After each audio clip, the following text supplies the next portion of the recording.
All-round media അവതരിപ്പിക്കുന്ന ഇന്നത്തെ കൃത്യമായ സ്വർണ്ണവിലയിലേക്ക് എല്ലാ മാന്യ പ്രേക്ഷകരെയും സ്വാഗതം ചെയ്യുകയാണ്. ഇന്നലെ രാവിലെ സ്വർണ്ണവില പ്രഖ്യാപിക്കുമ്പോൾ അന്താരാഷ്ട്ര മാർക്കറ്റിൽ ഔൺസിന് $4,530 പരിധിയിലായിരുന്ന സ്വർണ്ണവില ഇപ്പോൾ $4,528 പരിധിയിലേക്ക് എത്തി നിൽക്കുന്നു. ഇന്നലെ കാലിക്കറ്റ് തങ്കം വിൽപ്പന നടന്നത് 15,050 രൂപയിലാണ്. വൈകി വരുന്ന ഇന്നത്തെ തങ്കവില 11 മണിയോടുകൂടി കമന്റ് ബോക്സിൽ പിൻ ചെയ്യുമെന്ന് ഓർമ്മപ്പെടുത്തിക്കൊണ്ട് ഇന്നത്തെ സ്വർണ്ണവിലയിലുണ്ടായ മാറ്റം നോക്കാം.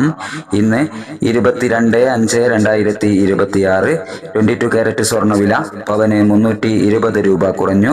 ഗ്രാമിന് 14,620 രൂപ, പവന് 1,16,960 രൂപ.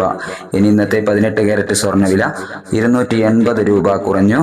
ഗ്രാമിന് 12,075 രൂപ, 8 ഗ്രാമിന് 96,600 രൂപ. സിൽവർ 285 രൂപയിൽ മാറ്റമില്ലാതെ തുടരുകയാണ്. Thank you for watching.